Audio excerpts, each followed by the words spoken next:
Good afternoon, everyone. I'm going to start with some comments on the assassination attempt against former President Trump this weekend.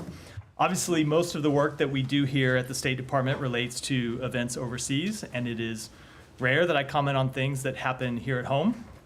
But of course, what happens inside the United States is essential to the work that we do outside our borders. One of our responsibilities as America's diplomats is to promote our core values around the world: democracy, human rights, human dignity, and the ability to resolve our differences without resorting to violence.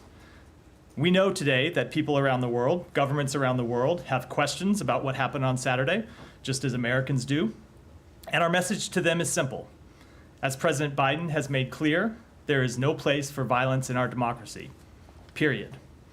We condemn this attack and all political violence strongly and unequivocally, just as we condemn political violence in any country, and just as we have condemned previous acts of political violence in the United States, whether it be the attack on members of Congress practicing for a baseball game, the brutal assault on Paul Pelosi, or of course, the horrific events of January 6, 2021. One of the things that Secretary Blinken has often spoken to is the effect of dehumanization and the cost to society when people lose sight of the core humanity they share with others, even those with whom they strongly disagree. Dehumanization is at the root of so many of the difficult challenges we face in the world, and confronting it is the key to finding solutions to the issues that divide us. So at this time, when people around the world have questions about our democracy, a big part of what we must do is show them how we respond as a nation. This morning, Secretary Blinken convened the senior leadership team here at the department to remind them that one of America's great strengths throughout our history has been our ability to reclaim our humanity, our fundamental decency after acts of tremendous violence and inhumanity.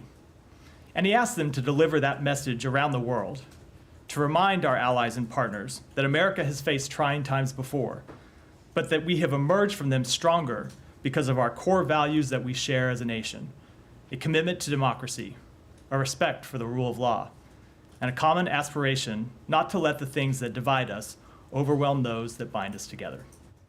With that, take your questions.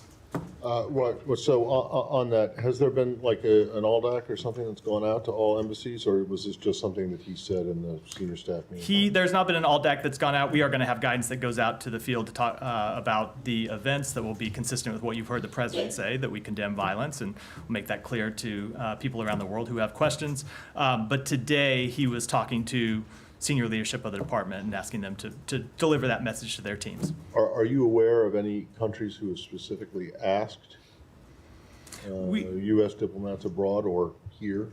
We have received, I don't know about asking questions so much as expressing concern, in the same way they have expressed concern in their public statements and in the same way that we express concern when we see acts of political violence in other countries. So I think what the secretary wanted to do is make sure the team knew to remind countries that we have faced horrific political violence in this country before. Obviously, we've seen assassination attempts. We've seen successful assassinations in this country. And we have worked through that by returning to our core values as a nation, and that we will do so again today. Okay, and obviously the State Department doesn't have, well, it doesn't have any role at all in the domestic investigation into this or whatever. So so you would acknowledge, I think, that you're a bit limited in being able to answer questions from foreign countries, right? Correct. And so what do you tell them? You tell them to go to DOJ? If anyone had a question about the investigation, it would be something that we wouldn't comment on. We'd say that a domestic investigation is not something we would share with foreign countries in any event. We would wait to brief foreign countries when the results of that investigation were finished and made public, and that would be the case here. Can I ask a question? Yeah. How an incident like that or an attempt like this impact U.S. foreign policy of the issues that are really very hot at the present time? Does it impact it in any way, or things go on as usual? No, it doesn't have any impact on our foreign policy. We make our decisions based on our values, based on our interests as a country, based on the interests of our allies and partners overseas and how to advance them. So no, this doesn't have any impact on those.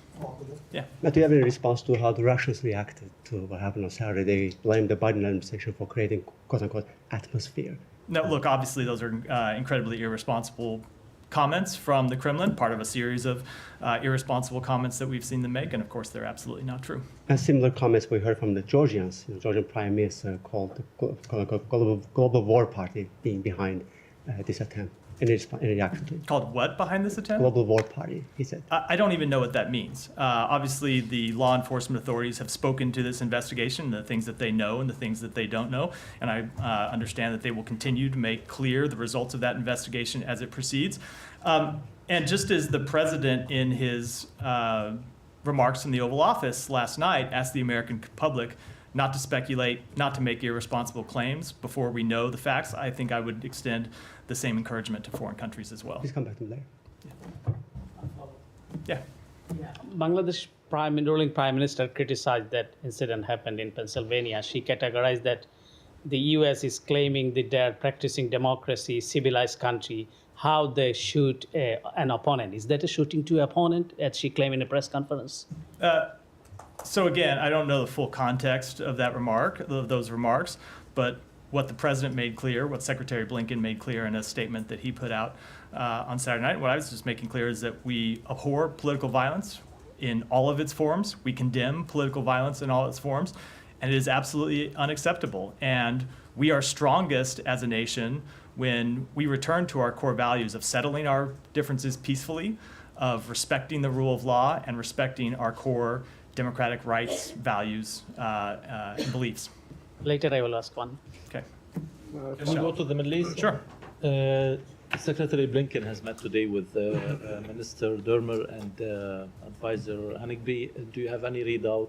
What did they discuss during this meeting? Sure, they discussed a number of things. They discussed the latest in the ceasefire negotiations that are ongoing, where we are trying to reach a ceasefire that would secure the release of hostages, alleviate the suffering of the Palestinian people. Specifically, they talked about what some of the remaining sticking points are. As the president announced last week, we have reached a framework agreement, but there are still a number of issues that need to be bridged. And so the secretary talked about practical solutions that we have in mind for how to bridge those differences and get to a final agreement.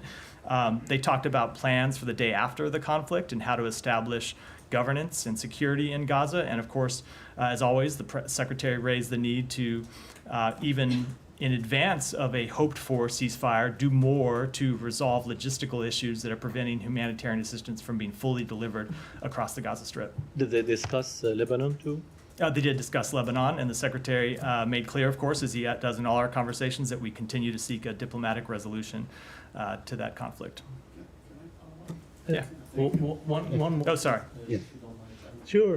On the talks on the ceasefire, is there any update? Israel was saying that the talks have already stopped. Did they?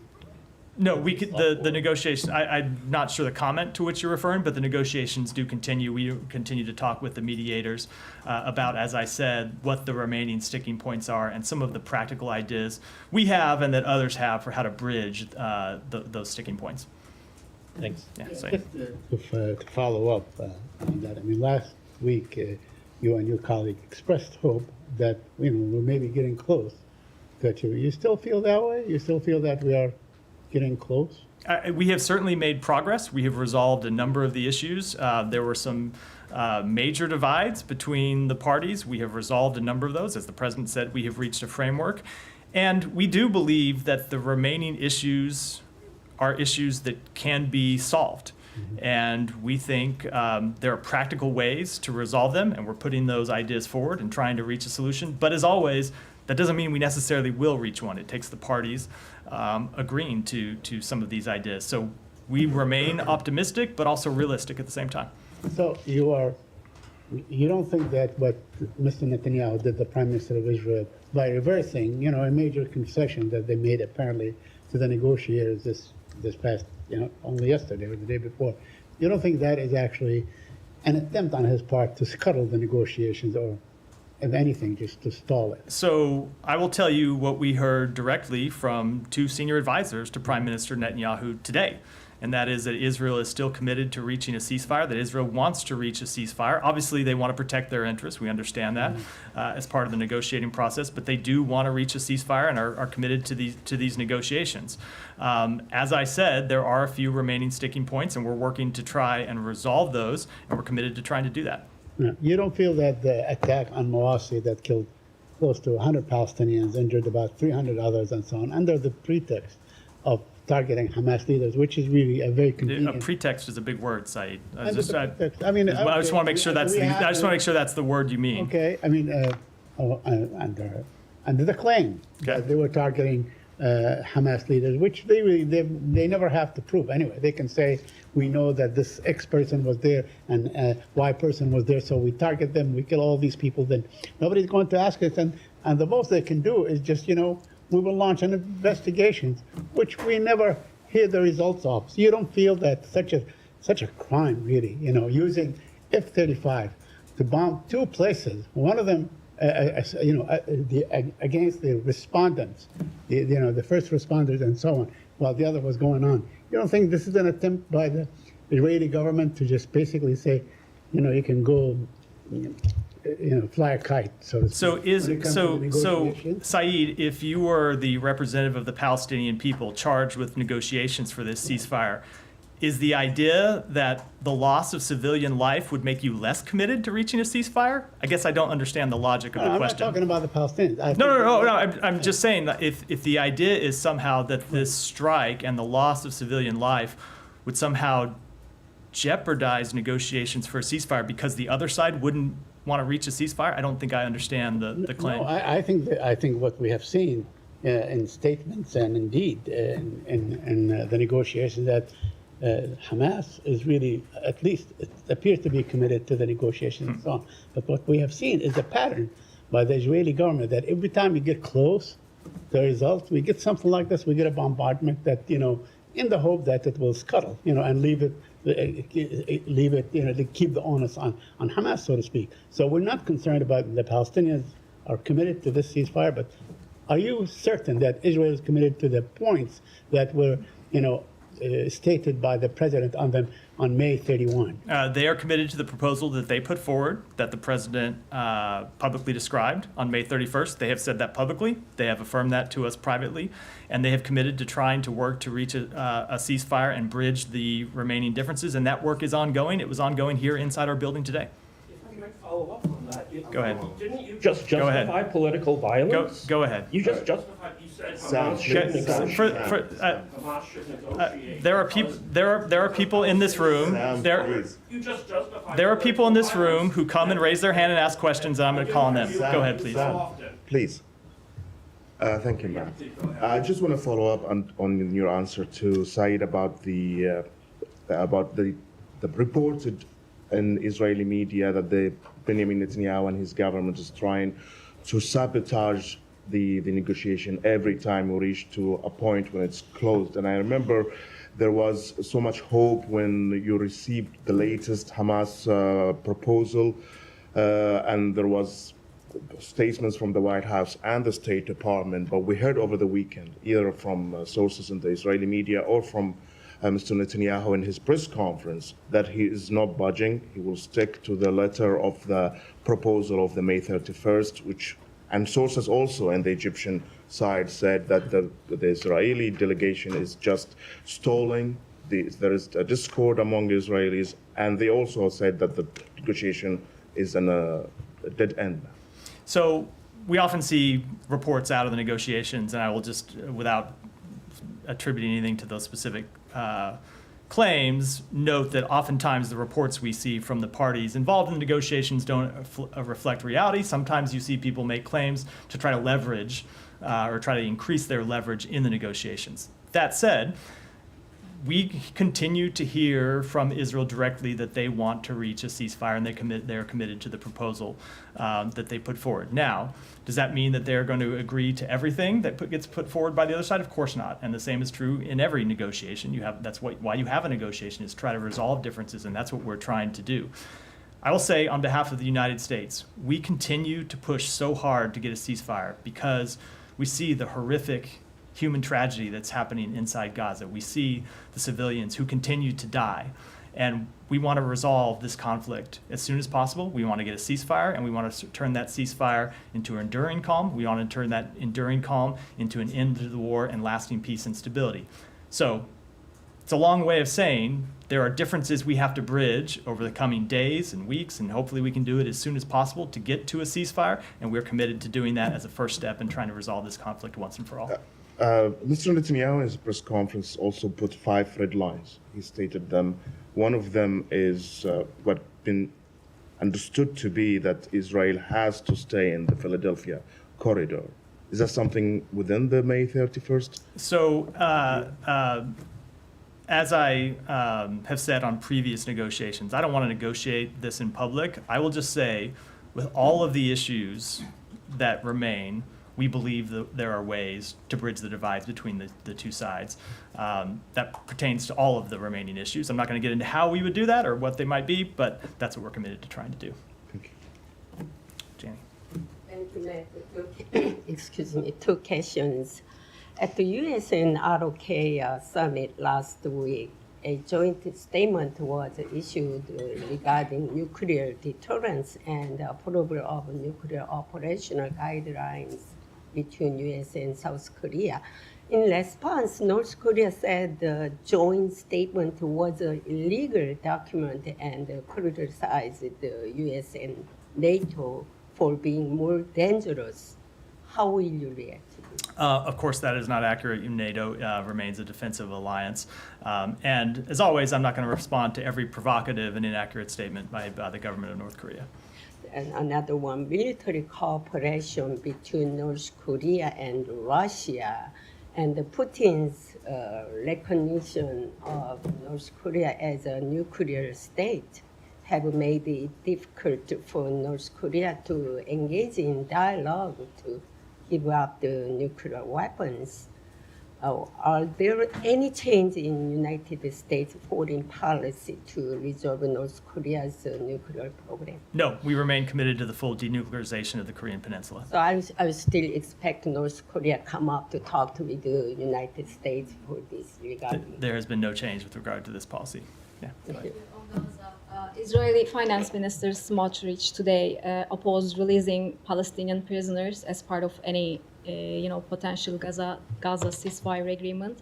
Have you seen that comment, and do you have any reaction to this, especially with regards to Gaza ceasefire talks? I have not seen that comment, but obviously an exchange of prisoners is something that was included in the previous 1-week pause that happened last fall, and a potential exchange of prisoners is something that's included in the package that's on the table. We often see comments by various ministers in the Israeli government that don't reflect the actual position of the Israeli government, but I will let the Israeli government speak to that in more detail. Okay, take one more, please. Yeah. Do you have any comment on the Israeli attack on a UN school in Nusayrat refugee camp in Gaza over the weekend? UNRWA also said its headquarters in Gaza has been completely destroyed in an attack. What is your reaction, and do you think Israel is targeting UNRWA sites intentionally? So one of the things the secretary did when he met with Ron Dermer and the National Security Advisor Hanegbi earlier today was to express our serious concern about the recent civilian casualties in Gaza. As I've noted before, we have seen civilian casualties come down from the high points of the conflict and even from where they were, say, 6 weeks, 2 months ago, but they still remain unacceptably high. We continue to see far too many civilians killed in this conflict. We want to see civilian casualties completely ended. It's why we are pushing so hard to a ceasefire, but even in advance of a hopeful ceasefire, we want to see Israel do more to reduce civilian casualties. Now, with respect to that strike, Israel has claimed that they were targeting militants who were inside that site. They do have the right to target militants. Does that justify attacking on civilians? No, that's what I'm just saying. We do, but no, of course it does not justify any attacks on civilians. We don't want to see any attacks on civilians. We don't want to see any civilian deaths. So, as always, this is the difficult thing in this conflict when you see militants who continue to hide in schools, in mosques, in hospitals, in other facilities. It makes the challenge that Israel faces incredibly difficult, but no, we don't want to. There's nothing that justifies attacks on civilians. No, yeah, go ahead. And did Hanegbi and Dermer give the secretary any update as to if the strike actually killed a top Hamas commander? They do not have certainty yet. They don't. Do you expect that they will eventually have certainty on this one, or is this one where I can't say expect. I think they certainly hope to have certainty, and we would hope that they have certainty, but they don't. They don't yet. Okay, and can I just pivot to one thing still on Israel? But my CNN international colleagues reported over the weekend that commanders of the Israeli military battalion, the Israeli Netza Yehuda, have been promoted to IDF positions and are running operations in Gaza now. I ask about it because obviously this is one of those battalions that was accused of gross human rights violations committed before October 7th, but the United States didn't make a decision as to whether or not you guys are going to restrict U.S. military assistance that could get to that battalion. So I just wonder if you guys have a response to the fact that now some of these former officials part of this command are now in Gaza, and if you've talked to Israeli officials about that at all. We have been talking to Israeli officials about this unit as part of our ongoing review and asking them for information and receiving information and getting that and reviewing it. I'm not aware of any conversations as of yet. They may have happened, and I'm not aware of them about people who were formerly of that unit that have gone on to other positions. So you don't know if the U.S. government was made aware or not that they were going to go on to positions in the IDF and in Gaza? I don't. Okay, and I mean, like timeline here, I mean, this, you guys made this determination more than almost 3 months ago now. The secretary said that you guys were engaging to identify an effective remediation path for this unit. I don't have a timeline. We want to resolve it as expeditiously as possible, but we're continuing to engage with the government of Israel about what effective remediation measures might look like, and that's a process that's ongoing. And are they providing you all with the information you've asked for? They have provided us with information. I can't speak to the full status of where that stands and what, when it comes to getting information from them, but they have provided us some information, yes. Gita. Thank you, Matt. There's a group of American Iranians outside this building today protesting to what they're saying, very long delay in the processing of their family members' visa applications, different types of visas, obviously. And they're saying that they're hearing of others who have put in applications much later than them, and those people are processed and they've received their visas, however, not these people. Is priority being given to any certain group of visa applicants? So I can't speak to those questions with any specificity. As you know, visa records are confidential under under U.S. law. But I can say that we review and act on all visa applications as quickly as we can, but it's important that we are thorough in that review. Visa applicants have to undergo a thorough security screening. That's part of the process, as well as other measures. And so that's the process we have to go through. I know it's sometimes frustrating for people. Oftentimes we can't explain the delays that there are in acting on any one applicant's status or their application, but it's something that we try to do as quickly as we can, but not at the expense of sacrificing thoroughness. You did say you cannot explain, and that's one of their major grievances. Well, at least tell us, what's going on, so we either know it's one way or another, yes or no, or if they need to do something. I certainly understand the difficult situation that people are in when they have applications that are pending and they want to either, of course, first priority is to see them approved, and absent being approved, they just want an answer. All I can say from here is that we do act as quickly as possible, but sometimes it's a difficult process. There is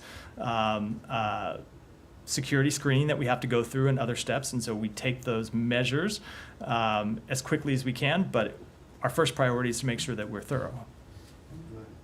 Yeah, Michelle. To the region, did the secretary discuss with the Israeli officials the delivery of arms to Israel, and is there any update regarding the 2,000-pound bombs? I don't have any readout with respect to that potential discussion about that. It is something that often comes up in those meetings, but no, there is no update with the delivery of the 2,000-pound bombs. That shipment remains paused and under review. Thank you. Yeah, go ahead. Thank you very much, Matt. A couple of questions. It's very nice to hear State Department talk about the political violence. Last week in Pakistan, similar comment you had made was taken out of perspective a little bit because President Trump has been shot as well and Imran Khan was shot as well. But over there, the reaction was not the way it is in the US. So my first question is that Supreme Court of Pakistan, most of the judges favored Imran Khan. The guy was shot. Political violence in the US, all 1,000 people, 600 pleaded guilty, 400 were charged, punishment was given. Foreign minister is charged today in the similar violence that happened in Pakistan a year or 2 years, more than a year after the political violence happened over there, and he's charged today. The political party is being banned of Imran Khan. Today, the government has decided that. Your entire Congress has decided to rule in that favor.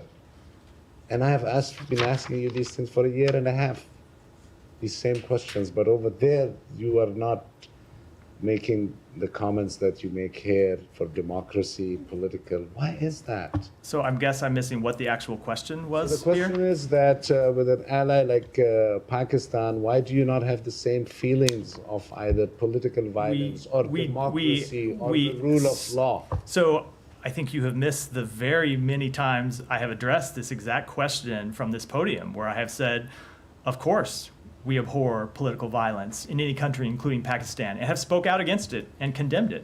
And we support the rule of law in Pakistan and every country in the world. And we want to see respect for democratic principles and people's fundamental human rights and democratic rights upheld. That's true in Pakistan. It's true everywhere in the world. That's been something I've spoken to many times. So I think the premise of the question with respect is wrong. Go ahead. So just one more Come to you next, Ryan. question. Matt, just one more, please. Yeah, go ahead.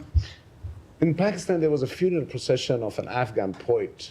He was killed in Islamabad. In Pakistan, you know, there's 1 million Afghans. I've always spoken in the favor of Afghans. But last week, what I saw, and there are 50,000 Afghans with the US wants to pull out as well. There was a funeral procession from Islamabad to his native village in Waziristan. And the entire way, thousands of Afghans were holding Afghanistan flags, chanting against the serving military, political, every leadership you can imagine. And then people from Voice of America, staff members of Voice of America were spreading that on the social media. So two related questions. Are you in the favor of Pakistan taking some stern actions against those Afghans, whether it's deportation or, and if you would be interested in moving these 50,000 Afghans with the US wants from Pakistan? And lastly, Voice of America is a state-run entity. I do not understand how they take interest in local politics. So I will just say, with respect to the specific incident to which you're referring, I'm not aware of it, so I can't possibly comment on it. Ryan, go ahead. Wait a second. You're going to let that stand? Voice of America is a state-run organization? I've already noted that I disagreed with a number of the premises. They are funded by the United States, but of course they have by the U.S. Congress. With the U.S. Congress, but they have complete editorial independence. Question on the point that he was making, that the Pakistan Supreme Court did recently rule that about 20 seats or so ought to be delivered to the PTI. The government then responded by banning Imran Khan's party rather than kind of moving in the direction that the court was acknowledging. So in the past, the State Department has said this is a matter for the Pakistani courts to work out. Is it still a matter for the Pakistani courts? You disagree with the government's intervention there? So I will say that we saw those public statements from the government. Our understanding is this is the beginning of what will be a complex political process, but certainly banning a political concern is something, or a political party is something that would be of great concern to us. Right. Quick follow-up on Cuba. Yeah. We've talked to some Cuban business owners in the wake of the State Department moving them off of the list of people who are not helpful what is it? The list was states that are not helpful in combating terrorism. They were removed from that. The business owners in Cuba are saying that because Cuba is still on the state sponsor of terrorism list, that it's harder for them to do business with European countries, with other Latin American countries, than it was even during the Trump administration. Is the State Department still looking at this before the end of Biden's first term? I just don't have any updates on that process. Sorry. Yeah, Alex, go ahead. Thank you, Matt. Two topics. Ukraine. There are reports that Ukrainian leaders walked away frustrated the summit after the U.S. refused the latest request in terms of launching using American weapons to strike inside Russia. Why would the United States not allow them to hit back inside Russia? They believe that striking those launches would help them save lives in the first place. So first of all, I don't know what reports you're referring to, but I will say that we had incredibly productive discussions with President Zelensky and with other members of the Ukrainian government when they were here last week for the Washington summit. And as part of those discussions, we talked about NATO's irreversible path to NATO, and Ukraine's irreversible path to NATO and the progress that they are making along that path. We talked about the delivery of F-16s to Ukraine, which is underway.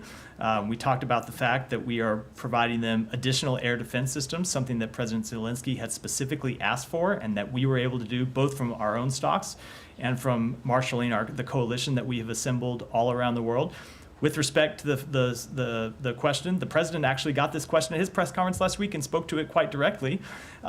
We have allowed Ukraine to use American-made weapons, American-provided weapons, to strike just across the border where they are taking incoming fire from Russia, but we have decided at this point not to expand beyond that. But that said, you just look at the actions I outlined a moment ago that we took last week, and add those to the actions we have taken for the past 2+ years to support the defense of Ukraine. And I think the suggestion that we are somehow not committed to Ukraine's defense is in every way belied by the actual facts and our actual record. When the president was asked about that, he's responsible about the capabilities to strike Moscow. That's not what we're talking about. The question is, why not allow them to strike launch sites? We have decided that that is not an appropriate step for the United States to take now at this time. But that doesn't change the fact that we have provided Ukraine with significant capabilities to launch attacks against the Russian troops that are that continue their aggression against Ukraine, that we have provided them with the ability to strike across the border, and of course that we have provided them significant air defenses, which really is what we're talking about here. When you have this question about strikes inside Russia, a lot of it relates to Russia's ability to launch assaults that then, missiles and other weapons, drones and other things that then land inside Ukraine. So we have provided them with air defenses to help repel those attacks, and that's what we'll continue to do. Thank you. My second topic on Azerbaijan and Armenia, the Secretary hosted the meeting says, beyond your readout, could you help us understand if there was any progress noted at all? So I don't want to give any more detail beyond the readout, other than to say, and you heard the Secretary say this at the opening of the meeting in his public comments. In fact, I think I saw you standing outside the room before those comments, so I know you were there, is that the two parties have made incredible progress, and they have come a long way. And so what we continue to do is push them. A peace agreement between those two countries would mean so much for those countries, and it would mean so much for the region, for peace, stability, for security in the region. We do think a deal is possible, but it requires both sides to make some difficult choices and tough compromises. And so what we're going to do is continue to push them to resolve those final differences and reach an agreement. Have you succeeded at all in Washington? The Secretary's comments came before. We have made progress. I'm not going to speak to it in detail, but we don't have an agreement yet, and we're not going to rest until we reach one. Thank you. Coming back to Ukraine, the President Zelensky, after returning, has talked about the potential of a second peace summit, and this time Russia would be invited. Is that something that was sort of encouraged by U.S. officials while he was here? He said it just after getting back. It's something that we discussed with them, but as we have said before, any decisions around diplomatic negotiations are decisions that Ukraine has to make, not the United States, not any other country that's not party to this conflict. Ukraine is the victim here. It's Ukraine that has seen their country invaded, has seen their civilians killed, has seen significant parts of their country occupied. And so it's for Ukraine to decide when and how and in what shape to undertake diplomatic negotiations.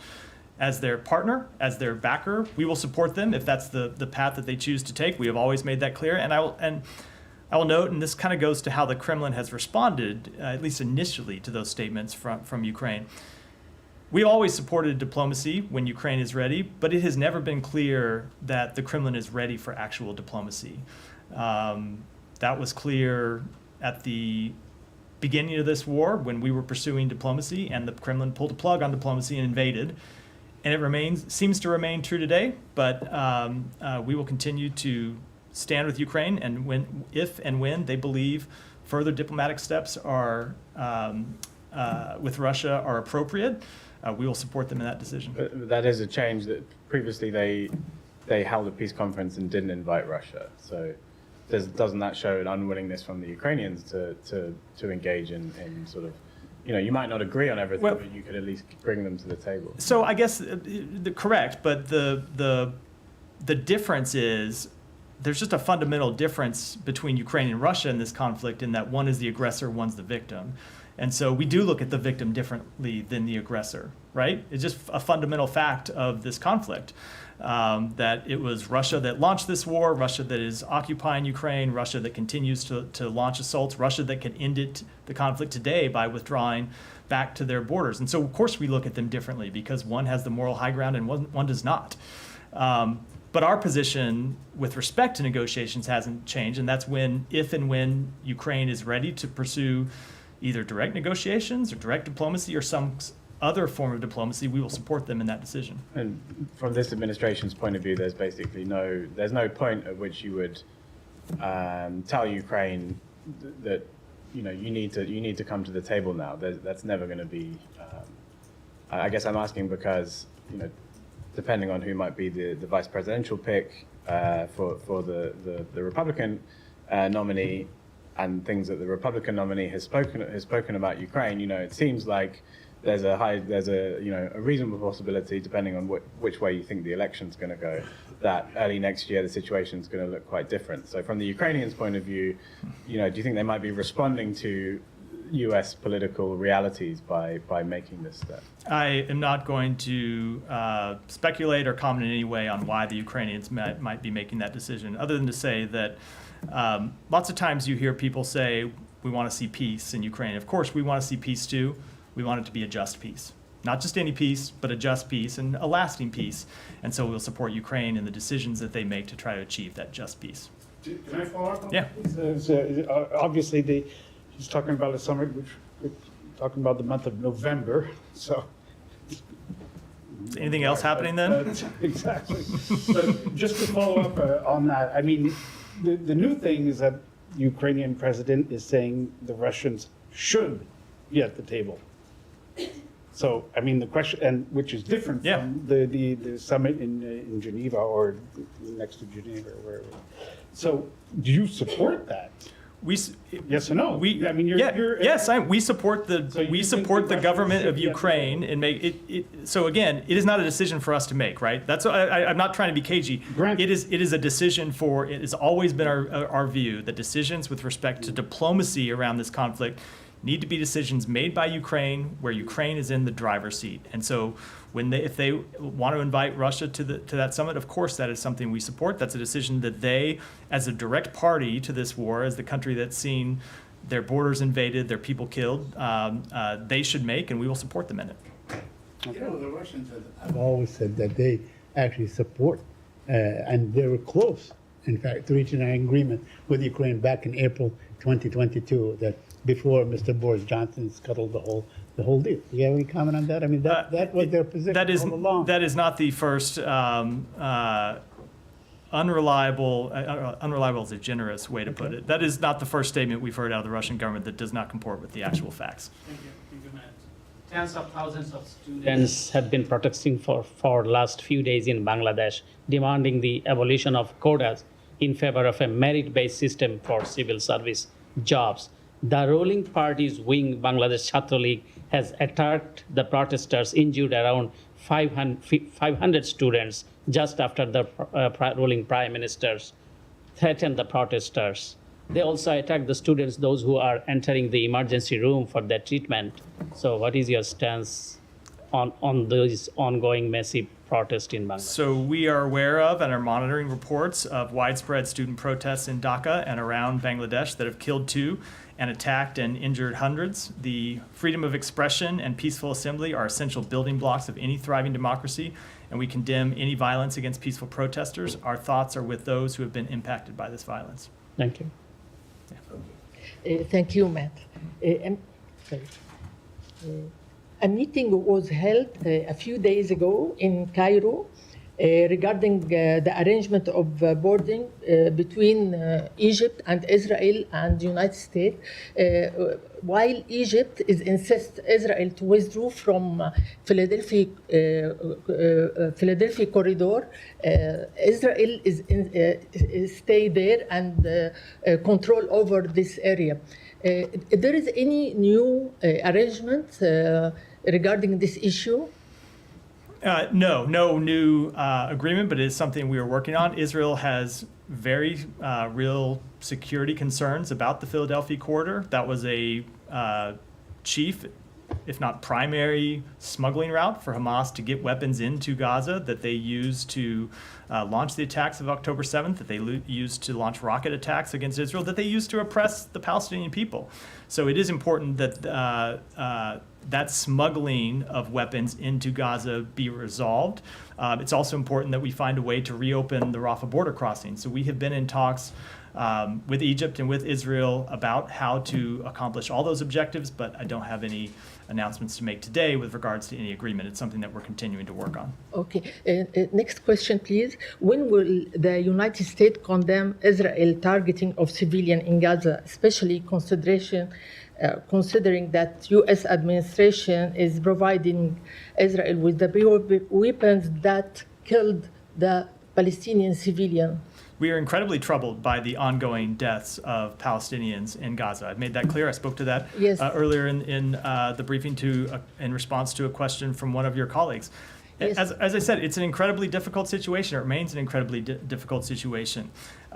When you have not just Hamas militants, but if it turns out to be true that Mohammed Deif was actually hiding among civilians, one of the leaders, the number two in the leadership of Hamas in Gaza, was hiding among civilians in Gaza, it just shows the very difficult challenge that this war poses. Obviously, he is a legitimate military target. He has tremendous blood on his hands, including the blood of American citizens, I should remind everyone of. And so he is someone that Israel should be allowed to target and go after, but they have to do it in a way that minimizes, that prevents civilian casualties, and it's very difficult operating in this environment, but that doesn't in any way alleviate their responsibility to do so.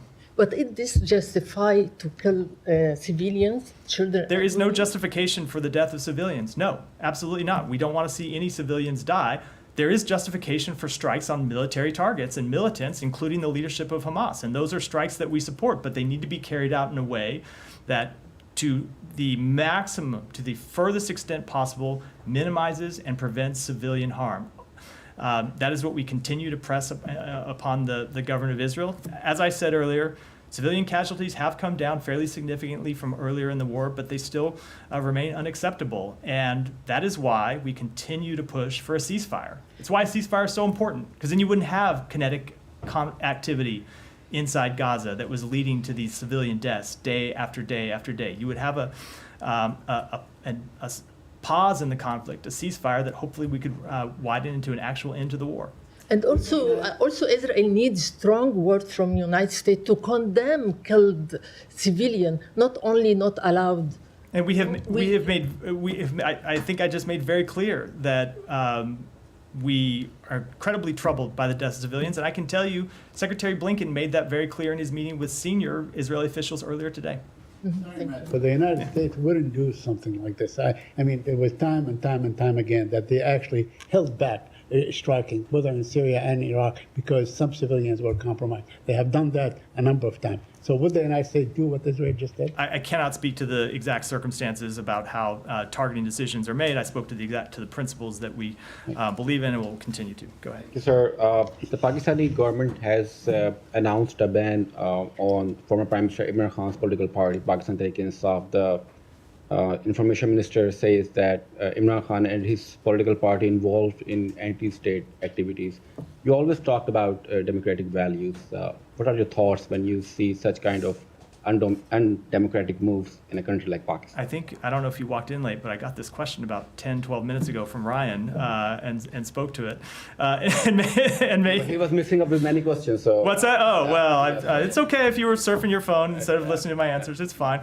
I'm happy, always happy to repeat myself. What I said in response to Ryan's question is that no, we've seen the reports and the statements made by the government. Our understanding is this is the beginning of a complex process, but certainly the banning of a political party is something that would be of great concern to us. I think Ryan also asked about the Supreme Court decisions. The State Department expressed concerns after the elections in Pakistan and asked for the investigations. So when Supreme Court now handed over these 20 seats to Pakistan Tehreek-e-Insaf, but this is something State Department was looking, that kind of investigation. So as we've said, we support the peaceful upholding of constitutional and democratic principles, including respect for human rights and freedom of expression.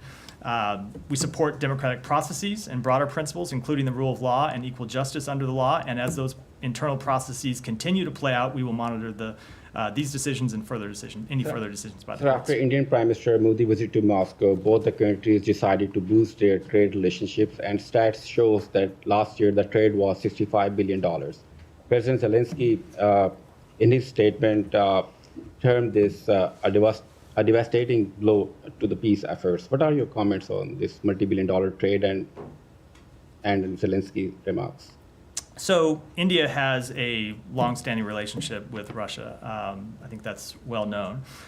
And we have, speaking for the United States, encouraged India to utilize that relationship with Russia, that long-standing relationship, and the unique position that they have to urge President Putin to end his illegal war and to find a just peace, a lasting peace to this conflict, to tell Vladimir Putin to respect the UN Charter, to respect Ukraine's territorial integrity and sovereignty.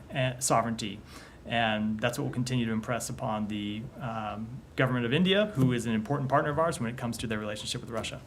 Go ahead. Thank you, Matt. Question on normalizing relations between Turkey and Syria.